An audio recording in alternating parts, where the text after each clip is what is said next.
शुभ सकाळ मित्रांनो.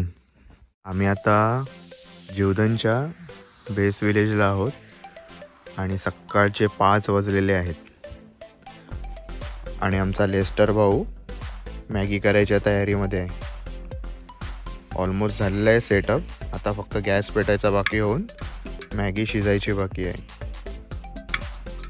येस, गॅस पेटलेला आहे आणि पाणी उकळत ठेवलेलं आहे मॅगीसाठी.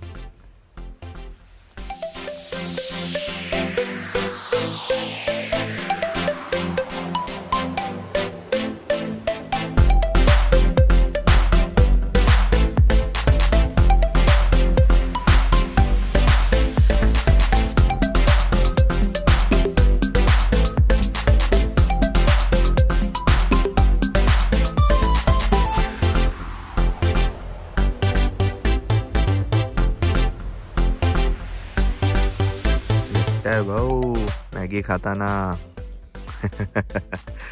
मस्त थंडीमध्ये ही मॅगी आम्ही बनवलेली आहे. मस्त.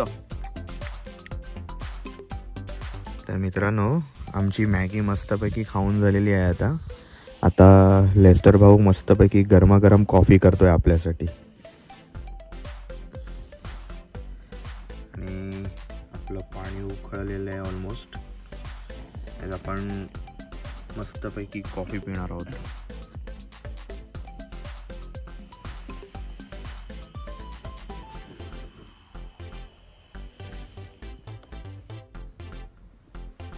तर अशा प्रकारे कॉफी झालेली आहे. कॉफी बनलेली आहे गरमागरम मस्त.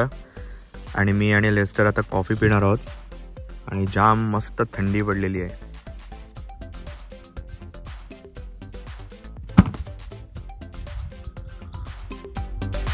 आहा, खूप छान वाटतं या थंडीमध्ये अशी मस्त गरमागरम कॉफी पिताना.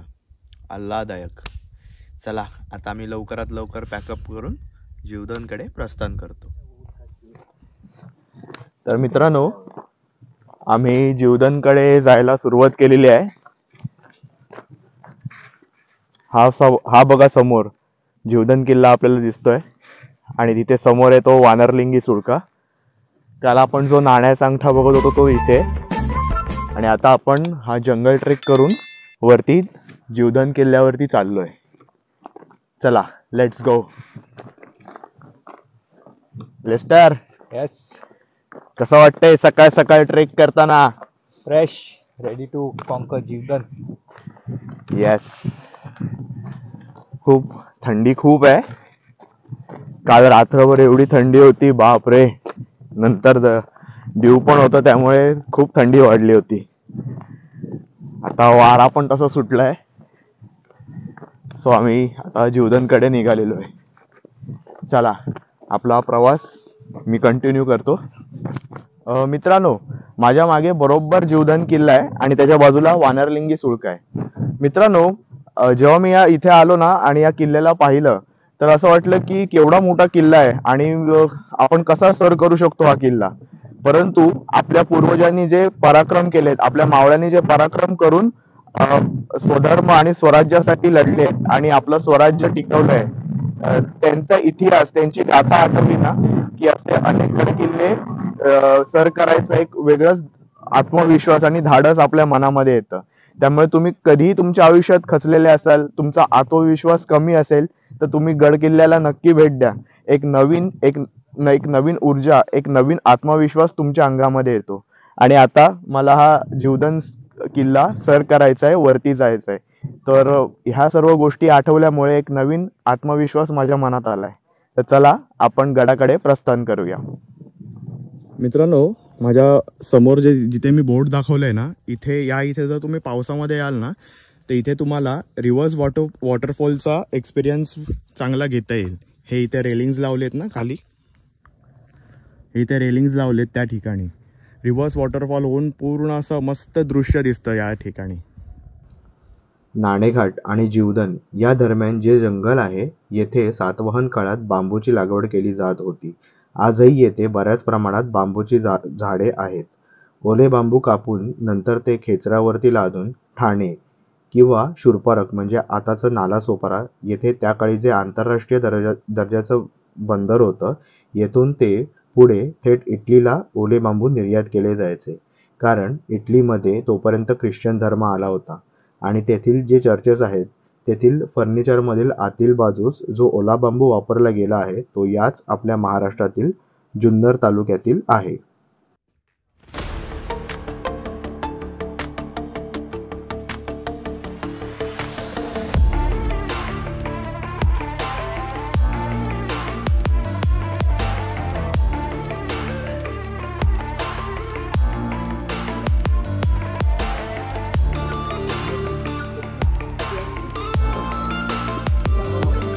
मित्रांनो, आता इथे हे दगडात कोरलेल्या पायऱ्या आपल्याला चालू झाल्या आहेत, लागल्या आहेत इथे. हे बघा, इथे चिन्नी हातोड्याचे निशाण आहेत आणि अखंड कातळातनं या पायऱ्या कोरलेल्या आहेत. हे बघा, हा पूर्ण कातळ आहे आणि त्यातनं या पायऱ्या अशा कोरलेल्या आहेत. तर चला आपण वरती जाऊया.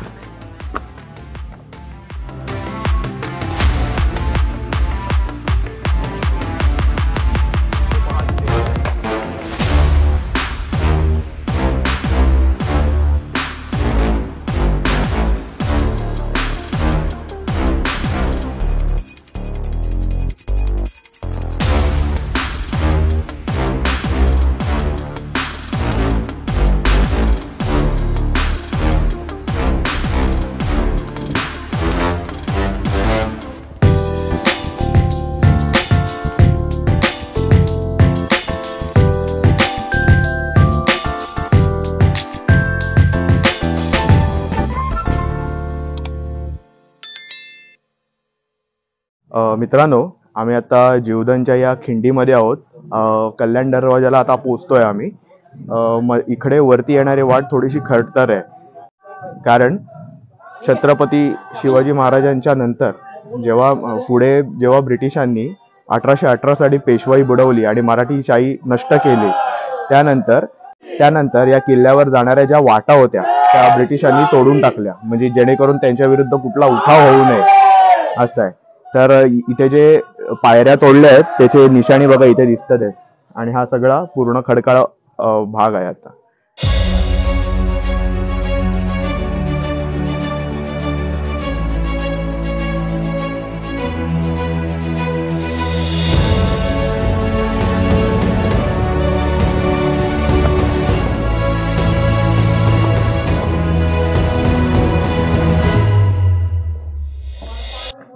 तर मित्रांनो, हा आहे जीवधन किल्ल्यावरील कल्याण दरवाजा.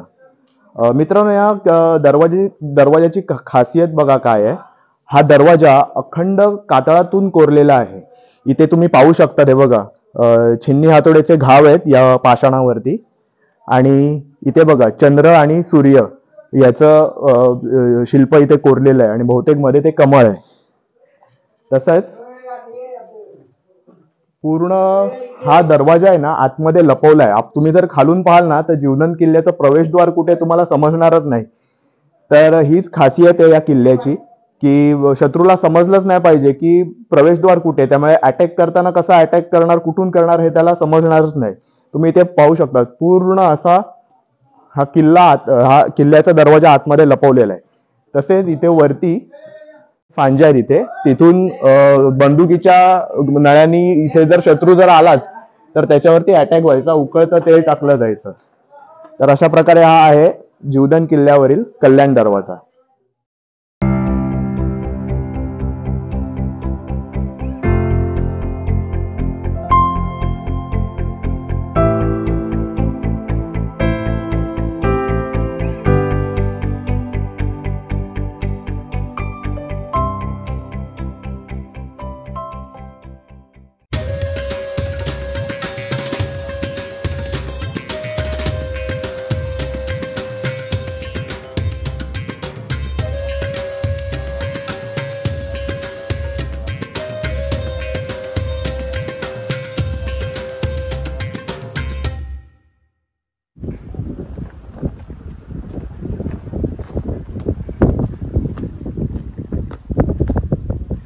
मित्रांनो, सरतेशेवटी आपण जीवधन किल्ल्यावरती पोहोचलेलो आहोत. आपण कल्याण दरवाजा मार्गे आलेलो आहोत किल्ल्यावरती आणि आपण काल दुपारी बघितलेलं जो जीवडन एवढा प्रचंड दिसत होता, आज त्या किल्ल्यावरती आपण आज आलेलो आहोत.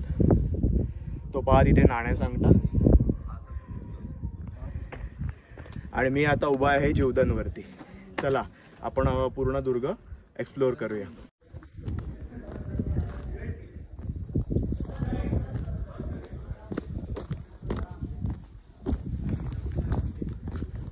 हे पहा मित्रांनो, पूर्ण कातळ खोदून या पायऱ्या तयार केलेल्या आहेत आणि या कल्याण दरवाजाचं प्रवेशद्वारही तसंच पूर्ण कातळ खोदून तयार केलेलं आहे.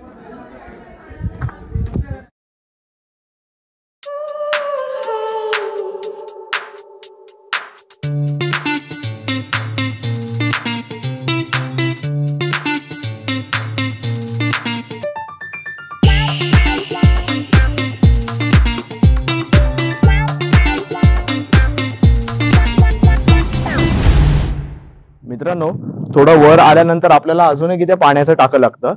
हे प्राचीन काळी म्हणजे 2000 वर्षापूर्वी खोदलेलं पाण्याचं टाकं आहे. कारण सह्याद्रीतल्या जेवढे पण तुम्ही प्राचीन दुर्गांवर जाल ना, शिवनेरी, हडसर, इथे अशाच प्रकारची टाकी आढळतात. आता इथे या टाक्याची रचना बघा कशी आहे.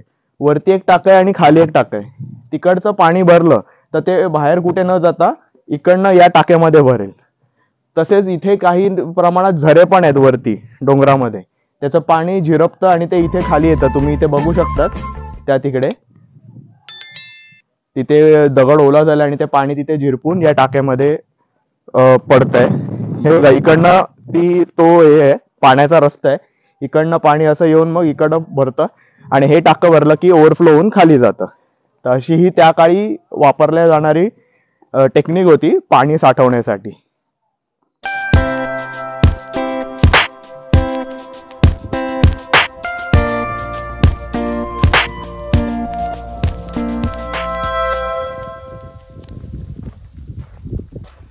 मित्रांनो, या वास्तूला लक्ष्मी कोठी किंवा धान्याचं कोठार असं म्हणतात. हे बघा, इथे वरती एक मस्तपैकी कमल पुष्प आहे. इथे दोन्ही बाजूला हत्ती आहेत. कदाचित गजांत लक्ष्मीचं शिल्प इथे होतं, सांगता येत नाही, पण इथे 2 हत्ती आहेत बाजूला. मध्ये एक फूल आहे. त्यानंतर इथे बघा, इथे 2 कमल पुष्प आहेत. आणि हे बघा, हे नक्कीच हे बांधकाम 2000 वर्षापूर्वीचं असणार. बाहेर एवढा प्रकाश येतो तरी पण बघा इथे मिट्ट काळोख आहे. इथे पण अजून एक कमल पुष्प आहे.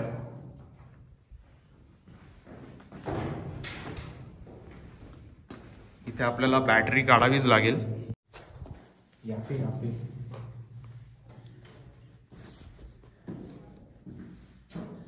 मित्रांनो, इथे 2 स्टोर रूम सारखे आहेत, छोट्या खोल्या आहेत इथे.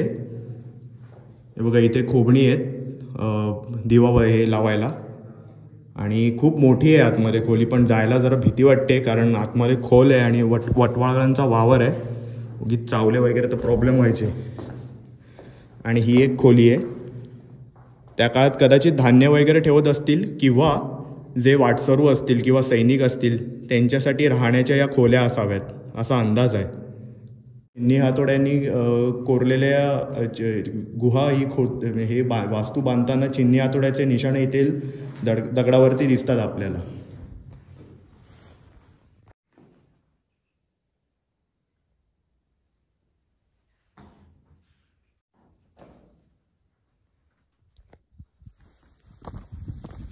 मित्रांनो, त्या धान्य कोठाराच्या तिकडनं आपण जरा पुढे आलो ना की इथे काही पडक्या वाड्याचे अवशेष लागतात. हा तो पडका वाडा आहे.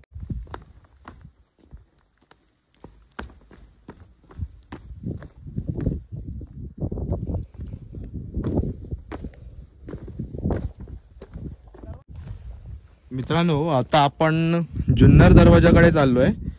आपण आलो कल्याण दरवाजाने. जर तुम्हाला हा किल्ला फिरून चावण किंवा हडसरकडे जायचं असेल तर या जुन्नर दरवाजाने उतरून तुम्ही खाली जाऊ शकता.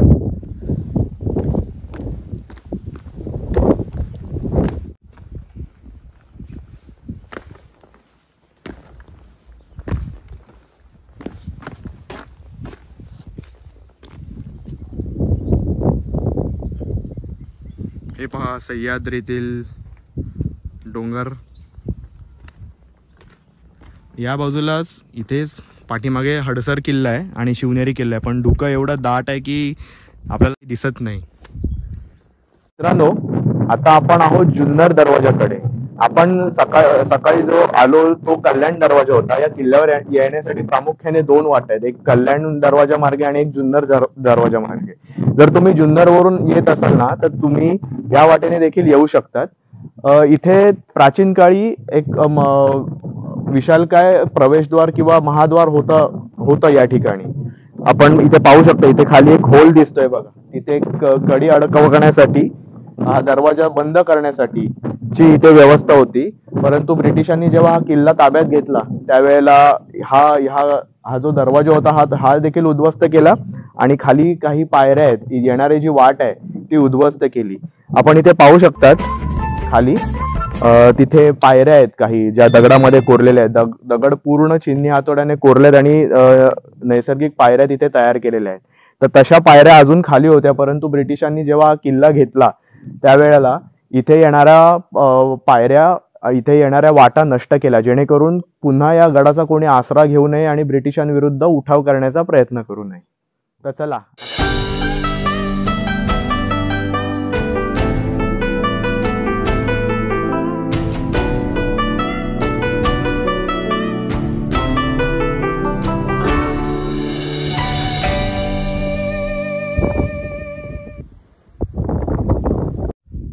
मित्रांनो, जीवधन किल्ल्यावरचं हे जिवाई देवीचं मंदिर आहे.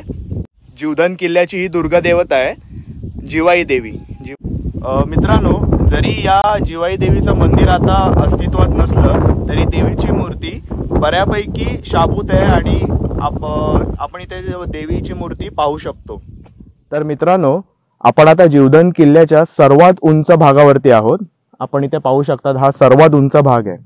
जीवधन किल्ला हा समुद्र सपाटीपासून 1145 मीटर उंच म्हणजेच 3754 फूट उंच आहे. मित्रांनो, जीवधन किल्ल्याला हा जवळजवळ 2000 वर्षापूर्वीचा इतिहास आहे. जसं मी माझ्या नाणेघाटच्या व्हिडिओमध्ये म्हणालो की नाणेघाटाच्या संरक्षणाचा साठी या किल्ल्याची निर्मिती झाली. याचबरोबर आजूबाजूला हडसर, चावण, शिवनेरी आणि निमगिरी या किल्ल्यांची निर्मिती झाली. मित्रांनो, पुढे मध्ययुगामध्ये हा किल्ला निजामशाहीच्या ताब्यात होता. निजामशाहीमध्ये या किल्ल्याचा उल्लेख सापडतो.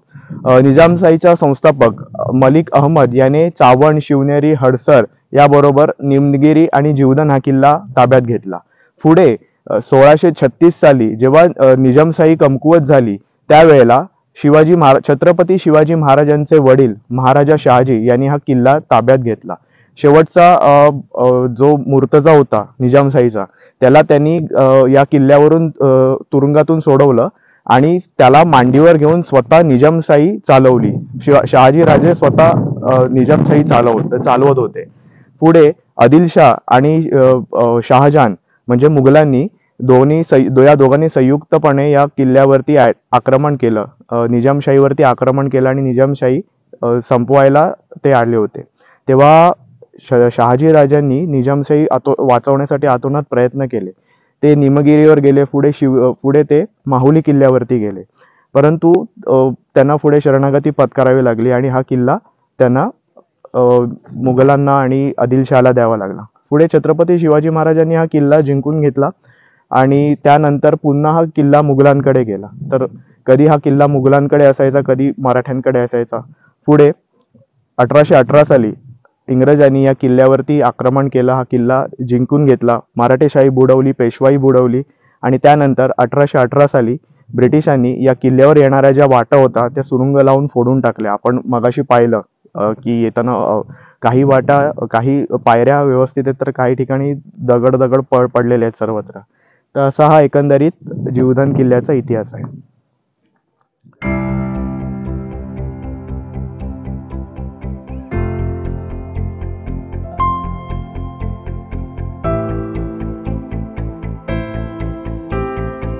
मित्रांनो, जिवाई देवी मंदिराच्या मागे हे दोन समाधी आहेत 2 वीरांच्या समाधी आहेत, पण अज्ञात आहेत. कोणाची समाधी आहे माहीत नाही आपल्याला, परंतु ज्यांच्या कोणाच्या असतील त्यांनी या गडाच्या संरक्षणासाठी किंवा गड शत्रूच्या ताब्यात घेण्यासाठी नक्कीच मोठा पराक्रम गाजवला असणार.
तर मित्रांनो, जीवधन या दुर्गाची आपली दुर्ग भ्रमंती संपूर्ण झालेली आहे, कंप्लीट झालेली आहे आणि आता आम्ही या पठारावरती आलेलो आहोत नाणेघाटाच्या. तर मित्रांनो, काल आम्ही पूर्ण नाणेघाट चढून आलो आणि रात्र होती, काळोख होता, त्यामुळे कुठे स्टे करायचा होता आम्हाला काही समजत नव्हतं. सो पुढे चालत चालत आलो. तर इथे हॉटेल अनुज म्हणून आहे, हे सागर केदारी माझ्यासोबत आहेत. काल इथे आलो, त्यांच्या होमस्टेच्या इथे राहिलो आम्ही. आमचा टेंट आणला होता, पण ह्यांच्याकडे टेंटचे पण सोय आहे आणि ह्यांच्याकडे तुम्ही राहूही शकतात, रूम्स पण आहेत ह्यांच्याकडे. तर आम्ही काल इथे आलो. इथे व्हेज आणि नॉनव्हेज दोन्ही प्रकारचे जेवण अवेलेबल आहेत, उपलब्ध आहेत आणि छान आहे जेवणाची चव. काल आम्ही दोघांनी व्हेज थाळी घेतली होती, अप्रतिम होतं जेवण. तर या होमस्टे विषयी आता सागर स्वतः सांगतील. तर इथे समोरच होमस्टे वगैरे आहे आणि इकडे इथे बेसला आम्ही जीवधनच्या बेसला राहतो. जीवधन हा समोरच आहे. तर ऍक्टिव्हिटी तिथे होते, जिपलाईन आणि रॅपलिंग तिथे समोरच होतं किल्ल्यावरनं सुळक्यावरती. आणि इकडे त्याच्या बॅक साईडला इकडे रिव्हर्स वॉटरफॉल आहेत बघण्यासाठी आणि इकडे समोरच नाणेघाट आहे. तर आमच्याकडे स्टे कॅम्पिंग वगैरे होतं आणि जेवण चहा नाश्त्याची सुविधा वगैरे मिळते आपल्याकडं. आणि माझा मोबाईल नंबर आहे 8855936488. हा माझा मोबाईल नंबर आहे, याच्यावर तुम्ही संपर्क करू शकता. ह्यांचा मोबाईल नंबर माझ्या व्हिडिओच्या डिस्क्रिप्शनमध्ये आहे, देतो मी तुम्हाला. इथे येण्या अगोदर त्यांना फोन करा, म्हणजे ते तशी अवेलेबिलिटी इथे तयार करतील, जेवणाचं वगैरे, रूमचं वगैरे कसं काय ते बघतील. सो माझा अनुभव तरी इथला चांगला होता, चांगला आहेच इथला अनुभव माझा. सो मी तुम्हाला रिकमेंड करेन की तुम्ही इथे या म्हणून. ठीक आहे, थँक्यू व्हेरी मच. ओके. तर मित्रांनो, हा नाणेघाट जो आंतरराष्ट्रीय दर्जाचा व्यापारी मार्ग होता, त्या व्यापारी मार्गानेच आम्ही जीवधनला काल गेलो होतो. जीवधन किल्ला पूर्णपणे पाहिला आणि आता त्याच मार्गाने नाणेघाट, जीवधन उतरल्यानंतर नाणेघाटानेच आम्ही खाली आलो आहोत. तर आता ऑलमोस्ट पोचलोय आम्ही. तर माझ्यासोबत लेस्टर आहे. लेस्टर, कसा होता तुझा experience? Amazing, great experience. Okay. तर इथे तुम्ही पाहू शकतात, हे आलेलं आहे इथे, जिथे हा नाणेघाट जो व्यापारी मार्ग आहे तो इथे संपतोय. सो खूप छान होता ट्रेक, खूप मजा आली, खूप छान एक्सपिरियन्स होता. बऱ्याच जणांनी विचारलं, अरे तुम्ही इतके कसे काय येऊ शकतात नाणेघाट चढून, तो पण जीवधन कसे येऊ शकतात? जर तुम्ही मनात ठरवलं की तुम्हाला करायचाच आहे हा ट्रेक, तर तुम्ही तो कसाही करू शकतात, तुम्हाला कोणी अडवू शकत नाही, असं आहे. तर आम्ही अशा प्रकारे गेलो वरती नाणेघाट चढलो, जीवधन चढलो आणि जीवधन सगळा किल्ला पाहून उतरलो आणि नाणेघाट उतरलो. कसा वाटतोय व्हिडिओ हे मला माझ्या कमेंट बॉक्समध्ये नक्की सांगा. माझा चॅनल माझी दुर्ग भ्रमंती लाईक करा, शेअर करा आणि सबस्क्राईब करा. भेटू पुढल्याच अशा एखाद्या दुर्ग भ्रमंतीमध्ये किंवा एखाद्या ऐतिहासिक ठिकाणी. तोपर्यंत जय शिवराय.